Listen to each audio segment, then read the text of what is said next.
Hello, Joseph Strickland here, an applied clinical nutritionist here in Austin, Texas. And today I'm asking you the question of, what's your favorite type of oil to cook with? Do you use canola oil? Do you use olive oil? Coconut oil? What do you use? And also, how do you feel about the type of fat, whether it be saturated, trans fat, or any other kind of fat? What do you feel is healthy and what do you feel is not? I'm going to be talking about that today, so go ahead and pause the video here, put down your response, and then continue watching from this point.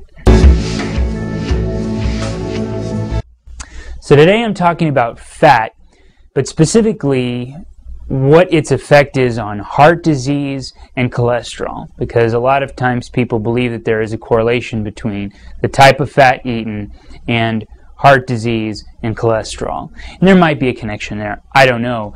But I'm going to delve into the research today and go over that for you so you can have an idea of what good sources of fat are. That way you're eating the right sources of fat, and maybe it can even help your cholesterol and help you with heart disease down the road. So saturated fats are the first type of fat I'm going to talk about today. And these are mostly found in animal fats, other than the coconut, pretty much. And they traditionally have been looked at and shed a bad light on. There was one study where supposedly the study findings were that it caused colon cancer. I would say that probably the meats that they were giving to people were processed, and it was probably more the processing of the meat being dead meat that caused that, but that might not be the case. I don't know. But the reason I bring this up is because there was recently another research study done, and I got the article where a reporter talks about it on the New York Times, so I'm going to be going over that article with you. Very interesting. Just Google New York Times saturated fat. It's from this month, the 21st, so it's hot off the presses. But this is basically, in summary, what they found. So the question that this study set out to find was, do saturated fats cause heart disease and high cholesterol? What the trial tends to indicate is that people that were eating a high saturated fat diet, meaning they were on like an Atkins diet or a pretty much low carb diet that had a lot of animal fat in it, that study group had lower cholesterol and less signs of heart disease. So per this study, it does seem, at least in the short term of this study, it was done over 2 years, that the diet with saturated fat was not the wrong one, but the one with heavy carbohydrates was the wrong one. I certainly find that clinically, and I find that very interesting that they found that correlation in this study. But you can go on the internet and look it up, just Wall Street Journal 721 saturated fats, and you can read the specifics of it. But it's a very interesting article. I'll also post a link to it. Of course, I'm just going to breeze over this one, trans fats. They're bad for you. Hydrogenated oil. A lot of times people ask me what hydrogenation is. They basically take an oil that is going to go bad. If you just let it sit out, it would go bad. And they heat it up and force it into a different style so that it won't go bad. Basically, it could just sit on the shelves for years. So if you put hydrogenated oil into products, for instance cereal, anything that'll sit on the shelf, it won't go bad. The fat actually won't turn rancid.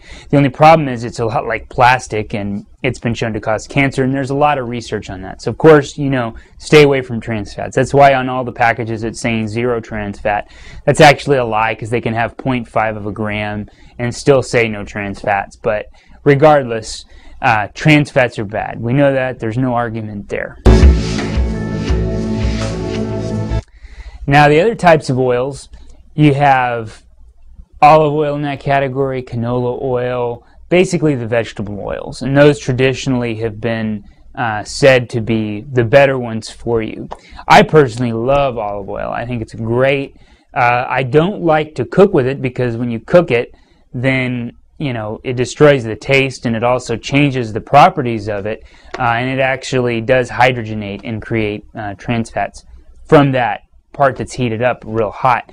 But olive oil is great on like a salad or really low heat. If you just kind of simmer it there for a while, it won't cause a problem. But when you put the olive oil on the skillet and then you get all that smoke off of it, that you're ruining the oil, you're burning the oil. So what I use traditionally instead of that is coconut oil.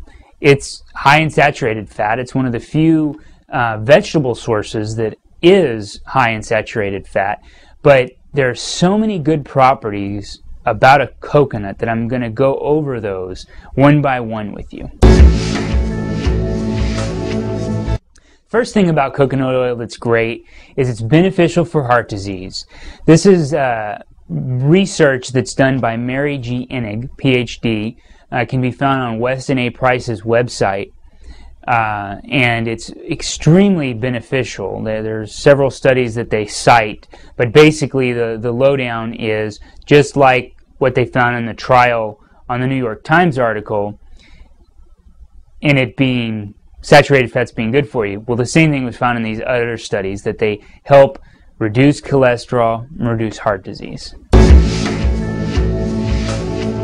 This is a random one, but coconut oil has also been used as an anti-poison.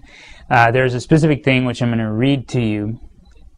Aluminum phosphide poisoning.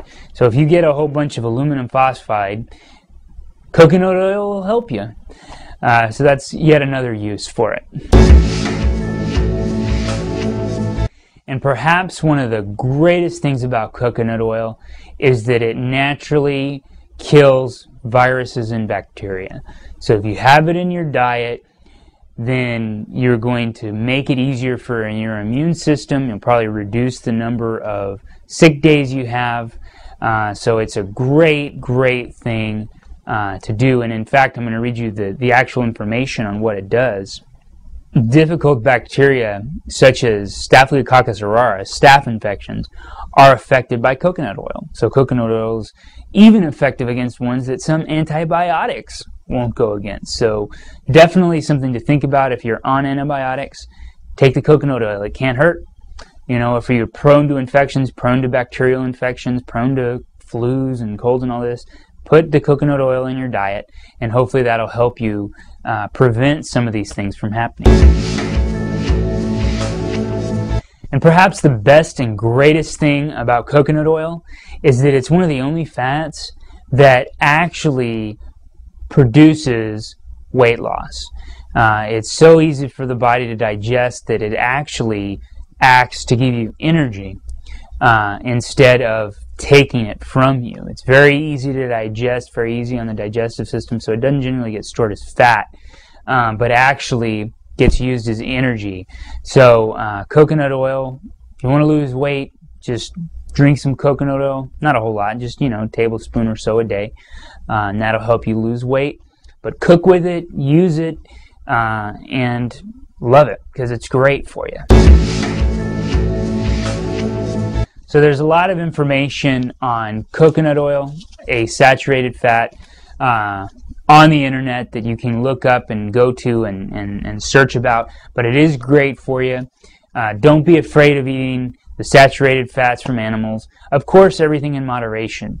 It's very important that you don't just go out and eat only meat, or just go out and eat only vegetables, or just go out and eat only fruit. It takes a combination of everything in order to make you healthy. You are what you eat, a famous saying on that, and it's very true. If you have too much of any one thing, it'll kill you. So you have everything in moderation. However, the one exception to that, I will say, is grains. You want to have very, very little grain, and that seems to be true for the study on saturated fats. Thank you for watching this. Subscribe to this channel. Go to my website. I'm going to be retooling it pretty soon. I've also got some lectures coming up. Body, Mind, Spirit Expo, August 2nd and 3rd. I've got a lecture on August 3rd. Feel free to go to the Body, Mind, Spirit Expo and check out my lecture while you're there. But until next time, enjoy. For more great videos like this one, check out the Psyche Truth channel on YouTube.